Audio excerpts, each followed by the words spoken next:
Shikiro, yeah, Shikiro repa gue. Simple kwenzi, unenge kwenzi. Ndabvuma kuita musungwa wako. Ita zvaunoda neni hako. Ndabvuma kuita musungwa wako. Ita zvaunoda neni hako. Ndabvuma musungwa wako. Ndinoita kana iri mhosva yekuti ndinokudaisa cheni. Ndakakutarisa uri meni. Handidi kukushaya padhuze neni. Uya kunougova kamusha neni. Yekuti ndinokudaisa cheni. Ndakakutarisa uri meni. Handidi kukushaya padhuze neni. Uya kunougova kamusha neni. Uri tambo kunge yemagetsi. Uchangosvika wapedza mazhetsi. Pabiyoti unovarova nemetsi. Uri flash ivo makasetsi. Svikiro kusungwa newendoda. Ndakavharirwa ini newendoda. Iwe wani wandinoda. Kusvika musi uye kana iri mhosva yekuti ndinokudaisa cheni.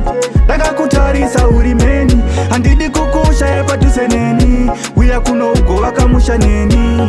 Yekuti ndinokudaisa cheni. Ndakakutarisa uri meni. Handidi kukushaya padhuze neni. Uya kunougova kamusha neni. Wakanditenderedza musoro tikangosiyana handiite zvine musoro. Wakanditenderedza musoro tikangosiyana ndakatakura mutoro. Ndakanamira pauri ipapo. Ndakapinda makumbo zvise nemapapu. Ukandisiya ndinorohwa nebapu. Unondiraramisa sechikafu. Kana iri mhosva yekuti ndinokudaisa cheni. Ndakakutarisa uri meni. Handidi kukushaya padhuze neni. Uya kunougova kamusha neni. Yekuti ndinokudaisa cheni.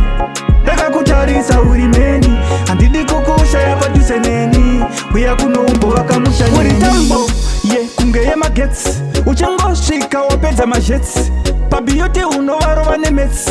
Uri flash ivo makasetsi. Svikiro kusungwa newendoda. Ndakavharirwa ini newendoda. Iwe wani wandinoda. Kusvika musi uye kana iri mhosva yekuti ndinokudaisa cheni.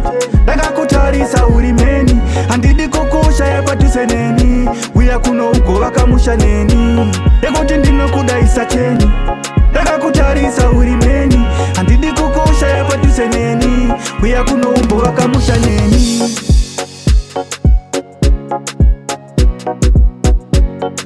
Simple solid.